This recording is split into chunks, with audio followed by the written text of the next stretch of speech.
Hi, welcome to ಅಭಿಷ್ಟಜೀವಿ. ಸ್ನೇಹಕ್ಕೆ ಉತ್ತಮವಾದ ಉದಾಹರಣೆಯನ್ನು ಕೊಡಬೇಕೆಂದು ನೀವು ಬಯಸಿದರೆ ಶ್ರೀಕೃಷ್ಣ ಮತ್ತು ಸುಧಾಮರ ಸ್ನೇಹವನ್ನು ಉದಾಹರಣೆಗಾಗಿ ತೆಗೆದುಕೊಳ್ಳಬಹುದು. ಶ್ರೀಕೃಷ್ಣ ಮತ್ತು ಸುಧಾಮನ ಸ್ನೇಹ ಹೇಗಿತ್ತು ಗೊತ್ತಾ? ಶ್ರೀಕೃಷ್ಣ ಮತ್ತು ಸುಧಾಮನ ಸ್ನೇಹವೆಂಬ ಬಂಧಕ್ಕೆ ಉತ್ತಮ ಉದಾಹರಣೆ ಎಂದು ಹೇಗೆ ಹೇಳುತ್ತೀರಿ? ಶ್ರೀಕೃಷ್ಣ ಮತ್ತು ಸುಧಾಮನ ಸ್ನೇಹವು ಜಗತ್ತಿನಲ್ಲಿ ನಿಜವಾದ ನಿಸ್ವಾರ್ಥ ಸ್ನೇಹಕ್ಕೆ ಉತ್ತಮವಾದ ಉದಾಹರಣೆಯಾಗಿದೆ. ಶ್ರೀಮಂತಿಕೆ ಮತ್ತು ಬಡತನದ ನಡುವಿನ ಭೇದ ಭಾವವನ್ನು ಮೀರಿದ ಈ ಸುಂದರ ಕಥೆ ಇಲ್ಲಿದೆ. ಸಾಂದೀಪಿನಿ ಆಶ್ರಮದ ಗುರುಕುಲ ಜೀವನದ ಬಾಲ್ಯದಲ್ಲಿ ಶ್ರೀಕೃಷ್ಣ ಮತ್ತು ಸುಧಾಮನ ಇಬ್ಬರೂ ಸಾಂದೀಪಿನಿ ಮುನಿಗಳ ಆಶ್ರಮದಲ್ಲಿ ಒಟ್ಟಿಗೆ ವಿದ್ಯಾಭ್ಯಾಸ ಮಾಡುತ್ತಿದ್ದರು. ಕೃಷ್ಣನು ರಾಜಕುಮಾರನಾಗಿದ್ದನು, ಸುಧಾಮನು ಬಡ ಬ್ರಾಹ್ಮಣ ಬಾಲಕನಾಗಿದ್ದನು. ಆದರೆ ಅವರಿಬ್ಬರ ನಡುವಿನ ಯಾವುದೇ ಭೇದ ಭಾವವಿರಲಿಲ್ಲ. ಆಶ್ರಮದ ದನ ಕರುಗಳನ್ನು ಮೇಯಿಸಲು ಹೋಗುವುದು, ಒಟ್ಟಿಗೆ ಕುಳಿತು ಓದುವುದು ಹಾಗೂ ಕಾಡಿನಿಂದ ಕಟ್ಟಿಗೆ ತರುವುದು, ಹೀಗೆ ಪ್ರತಿಯೊಂದು ಕೆಲಸವನ್ನು ಒಟ್ಟಿಗೆ ಮಾಡುತ್ತಾ ಆಪ್ತ ಸ್ನೇಹಿತರಾಗಿದ್ದರು. ಒಮ್ಮೆ ಕಾಡಿಗೆ ಕಟ್ಟಿಗೆ ತರಲು ಹೋದಾಗ ಜೋರು ಮಳೆ ಬರುತ್ತದೆ. ಆಗ ಹಸಿವಾದಾಗ ತಿನ್ನಲು ಗುರುಮಾತೆಯು ಸುಧಾಮನಿಗೆ ಸ್ವಲ್ಪ ಹುರಿದ ಅವಲಕ್ಕಿಯನ್ನು ಕೊಟ್ಟಿರುತ್ತಾರೆ. ಚಳಿಯಿಂದ ನಡುಗುತ್ತಾ ಮರದ ಮೇಲಿದ್ದಾಗ ಸುಧಾಮನು ಕೃಷ್ಣನಿಗೆ ತಿಳಿಸದೆ ಆ ಅವಲಕ್ಕಿಯನ್ನು ಒಬ್ಬನೇ ತಿಂದು ಮುಗಿಸುತ್ತಾನೆ. ಸ್ನೇಹಿತನಿಗೆ ಪಾಲು ಕೊಡದೆ ಈ ಸಣ್ಣ ತಪ್ಪೇ ಸುಧಾಮನ ಕಡು ಬಡತನಕ್ಕೆ ಕಾರಣವಾಯಿತು ಎಂದು ನಂಬಿಕೆಯೂ ಇದೆ. ವಿದ್ಯಾಭ್ಯಾಸ ಮುಗಿದ ನಂತರ ಕೃಷ್ಣನು ದ್ವಾರಕೆಯ ರಾಜನಾಗುತ್ತಾನೆ. ಸುಧಾಮನು ತನ್ನ ಹಳ್ಳಿಗೆ ಮರಳುತ್ತಾನೆ. ಸುಧಾಮನ ಕಡು ಬಡತನದ ಕಾಲ ಉರುಳಿದಂತೆ ಸುಧಾಮನಿಗೆ ಮದುವೆಯಾಗಿ ಮಕ್ಕಳಾಗುತ್ತವೆ. ಸುಧಾಮನು ಸದಾ ಭಗವಂತನ ನಾಮಸ್ಮರಣೆಯಲ್ಲಿರುತ್ತಿದ್ದನು. ದುಡ್ಡು ಗಳಿಸುವಂತ ಗಮನ ಹರಿಸಲಿಲ್ಲ. ಅವನ ಬಟ್ಟೆಗಳು ಹರಿದು ಚಿಂದಿಯಾಗಿದ್ದರಿಂದ ಜನರು ಅವನನ್ನು ಕುಚೇಲ, ಹರಿದ ಬಟ್ಟೆಯನ್ನು ಧರಿಸಿದವನು ಎಂದು ಕರೆಯಲು ನೋಡಿದರು. ಮನೆಯಲ್ಲಿ ಮಕ್ಕಳಿಗೆ ತಿನ್ನಲು ಅನ್ನವಿಲ್ಲದೆ ಹಸಿವಿನಿಂದ ಅಳುತ್ತಿದ್ದಾಗ ಸುಧಾಮನ ಪತ್ನಿ ಸುಶೀಲೆ ಅತ್ಯಂತ ವಿನಯದಿಂದ ಪತಿಗೆ ಹೀಗೆ ಹೇಳುತ್ತಾಳೆ: ಸ್ವಾಮಿ, ದ್ವಾರಕೆಯ ರಾಜನಾದ ಶ್ರೀಕೃಷ್ಣನು ನಿಮ್ಮ ಆಪ್ತ ಸ್ನೇಹಿತನಲ್ಲವೇ? ಅವನ ದೀನ ಬಂಧುಗಳು ನೀವು.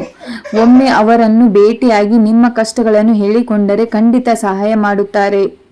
ಮೊದಲಿಗೆ ಸುಧಾಮನು ತನ್ನ ಸ್ವಾರ್ಥಕ್ಕಾಗಿ ಸ್ನೇಹಿತನ ಬಳಿ ಹೋಗಲು ಒಪ್ಪುವುದಿಲ್ಲ. ಆದರೆ ಗೆಳೆಯನನ್ನು ನೋಡುವ ಹಂಬಲ ಮತ್ತು ಪತ್ನಿಯ ಒತ್ತಾಯಕ್ಕೆ ಮಣಿದು ದ್ವಾರಕೆಗೆ ಹೊರಡಲು ಸಿದ್ಧನಾಗುತ್ತಾನೆ. ಕೃಷ್ಣನಿಗೆ ಮನೆಗೆ ಬರಗೈಯಲ್ಲಿ ಹೋಗಬಾರದು ಎಂದು ನಿಯಮವಿದೆ. ಆದರೆ ಮನೆಯಲ್ಲಿ ಏನೂ ಇರುವುದಿಲ್ಲ. ಆಗ ಸುಶೀಲೆಯು ನೆರೆಹೊರೆಯವರ ಮನೆಗೆ ಹೋಗಿ ಯೋಚಿಸಿ 4 ಹಿಡಿ ಅವಲಕ್ಕಿಯನ್ನು ತಂದು ಅದನ್ನು ಒಂದು ಹರಿದ ಬಟ್ಟೆಯ ತುದಿಯಲ್ಲಿ ಗಂಟು ಹಾಕಿ ಸುಧಾಮನಿಗೆ ಕೊಡುತ್ತಾಳೆ. ಸುಧಾಮನು ಅದೇ ಬಡತನದ ಕಾಣಿಕೆಯನ್ನು ಹಿಡಿದು ದ್ವಾರಕೆಯತ್ತ ಹೆಜ್ಜೆ ಹಾಕುತ್ತಾನೆ. ದ್ವಾರಕೆಯಲ್ಲಿ ಭವ್ಯ ಸ್ವಾಗತ. ಬಹಳ ದಿನಗಳ ನಡಿಗೆಯ ನಂತರ ಸುಧಾಮನು ದ್ವಾರಕೆಯ ಭವ್ಯ ಅರಮನೆಯನ್ನು ತಲುಪುತ್ತಾನೆ. ಹರಿದ ಬಟ್ಟೆ, ಧೂಳಿನಿಂದ ಆವೃತವಾದ ಶರೀರ ಹೊಂದಿದ್ದು ಸುಧಾಮನನ್ನು ನೋಡಿ ಕಾವಲುಗಾರರು ಒಳಗೆ ಬಿಡಲು ನಿರಾಕರಿಸುತ್ತಾರೆ. ತಾನು ಕೃಷ್ಣನ ಬಾಲ್ಯದ ಗೆಳೆಯ ಎಂದು ಸುಧಾಮನು ಎಂದು ಹೇಳಿದಾಗ ಕಾವಲುಗಾರರು ಆ ಸಂದೇಶವನ್ನು ಕೃಷ್ಣನಿಗೆ ಮುಟ್ಟಿಸುತ್ತಾರೆ.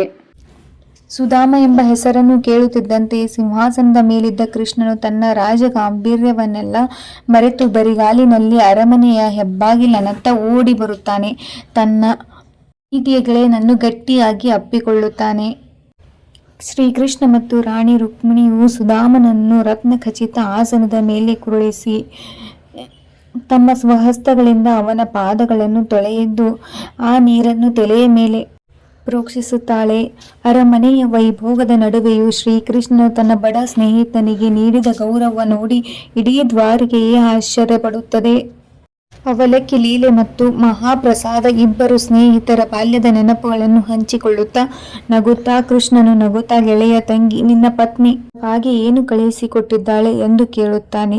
ಅರಮನೆಯ ಐಶ್ವರ್ಯವನ್ನು ನೋಡಿ ಮುಜುಗರಕ್ಕೊಳಗಾದ ಸುಧಾಮನು ಆ ಸಣ್ಣ ಅವಲಕ್ಕಿ ಗಂಟನ್ನು ಬಚ್ಚಿ ಇಡಲು ಪ್ರಯತ್ನಿಸುತ್ತಾನೆ. ಆದರೆ ಕೃಷ್ಣನು ಅದನ್ನು ಬಲವಂತವಾಗಿ ಕಸಿದುಕೊಂಡು, ನನಗೆ ಜಗತ್ತಿನ ಭವ್ಯ ವೈಭವಕ್ಕಿಂತ ನಿನ್ನ ಈ ಪ್ರೀತಿ ಅವಲಕ್ಕಿಯೇ ಶ್ರೇಷ್ಠ ಎನ್ನುತ್ತಾನೆ. ಸಂತೋಷದಿಂದ ಮೊದಲು ಹಿಡಿ ಅವಲಕ್ಕಿಯನ್ನು ಬಾಯಿಗೆ ಹಾಕಿಕೊಳ್ಳುತ್ತಾನೆ. ಆ ತಕ್ಷಣವೇ ಸುಧಾಮನ ಹಳ್ಳಿಯ ಗುಡಿಸಲು ಭವ್ಯ ಅರಮನೆಯಾಗಿ ಮಾರ್ಪಡುತ್ತದೆ. ಕೃಷ್ಣನು 2ನೇ ಹಿಡಿ ಅವಲಕ್ಕಿಯನ್ನು ತಿಂದಾಗ ಸುಧಾಮನಿಗೆ ಎಲ್ಲ ಅಷ್ಟ ಐಶ್ವರ್ಯಗಳು ಪ್ರಾಪ್ತಿಯಾಗುತ್ತವೆ. ಕೃಷ್ಣನ 3ನೇ ಹಿಡಿಯನ್ನು ತಿನ್ನಲು ಹೋದಾಗ ರುಕ್ಮಿಣೀದೇವಿಯು ಲಕ್ಷ್ಮೀದೇವಿಯ ಅವತಾರ ಅವನ ಕೈಯನ್ನು ಹಿಡಿದು ತಡೆಯುತ್ತಾಳೆ. ಏಕೆಂದರೆ 3ನೇ ಹಿಡಿಯನ್ನು ತಿಂದರೆ ವೈಕುಂಠದ ಐಶ್ವರ್ಯವು ಸುಧಾಮನಿಗೆ ಸಿಕ್ಕಿಬಿಡುತ್ತಿತ್ತು. ಅರಮನೆಯಲ್ಲಿ ಕೆಲವು ದಿನಗಳ ಕಾಲ ಸುಖವಾಗಿ ಕಾಲ ಕಳೆದ ಸುಧಾಮನು ತನ್ನ ಊರಿಗೆ ಮರಳಲು ಸಿದ್ಧನಾಗುತ್ತಾನೆ. ತಾನು ಬಂದ ಕೆಲಸವನ್ನು ಸಹಾಯ ಕೇಳುವುದನ್ನು ಕೃಷ್ಣನಿಗೆ ಹೇಳಿಕೊಳ್ಳಲು ಅವನ ಸ್ವಾಭಿಮಾನ ಒಪ್ಪುವುದಿಲ್ಲ. ಕೃಷ್ಣನು ಕೂಡ ಸುಧಾಮನಿಗೆ ಯಾವುದೇ ಧನ ಕನಕಗಳನ್ನು ಕೈಗೆ ಕೊಟ್ಟು ಕಳಿಸುವುದಿಲ್ಲ. ಆದರೆ ಸುಧಾಮನು ಗೆಳೆಯನ ದರ್ಶನದುದ್ದಕ್ಕೂ ಧನ್ಯವಾಗಿ ಸಂತೋಷದಿಂದ ಊರಿಗೆ ಮರಳುತ್ತಾನೆ. ತನ್ನ ಹಳ್ಳಿಗೆ ಬಂದು ನೋಡಿದಾಗ ಸುಧಾಮನಿಗೆ ಆಶ್ಚರ್ಯ ಕಾದಿತ್ತು. ಅಲ್ಲಿ ಅವನ ಹಳ್ಳಿಯ ಗುಡಿಸಲು ಜಾಗದಲ್ಲಿ ಸ್ವರ್ಗದಂತಹ ಅರಮನೆ ಇರುತ್ತದೆ. ಅವನು ಪತ್ನಿ ಮತ್ತು ಮಕ್ಕಳು ರಾಜವೈಭೋಗದಿಂದ ಬಂದು ಅವನನ್ನು ಸ್ವಾಗತಿಸುತ್ತಾರೆ. ಕೃಷ್ಣನು ತನಗೆ ಕೇಳದೆಯೇ ಎಲ್ಲವನ್ನೂ ಕರುಣಿಸಿದನು ಕಂಡು ಸುಧಾಮನು ಕಣ್ಣಿನಲ್ಲಿ ಆನಂದ ಬಾಷ್ಪ ಹರಿಯುತ್ತದೆ. ನಿಜವಾದ ಸ್ನೇಹದಲ್ಲಿ ಮತ್ತು ಭಕ್ತಿಯಲ್ಲಿ ವ್ಯಾಪಾರ ಇರುವುದಿಲ್ಲ. ನಾವು ಭಗವಂತನಿಗೆ ಪ್ರೀತಿಯಿಂದ ಏನನ್ನು ನೀಡುತ್ತೇವೋ ಅದು ಕೇವಲ ಒಂದು ಎಲೆಯಾಗಲಿ ಅಥವಾ ಅವಲಕ್ಕಿಯಾಗಲಿ, ಭಗವಂತನು ಅದನ್ನು ಕೋಟಿ ಪಟ್ಟು ಮಾಡಿ ನಮಗೆ ಮರಳಿ ನೀಡುತ್ತಾನೆ. ಸ್ನೇಹದಲ್ಲಿ ಅಂತಸ್ತು ಮುಖ್ಯವಲ್ಲ, ಹೃದಯದ ಪ್ರೀತಿ ಮುಖ್ಯ. Thank you for watching.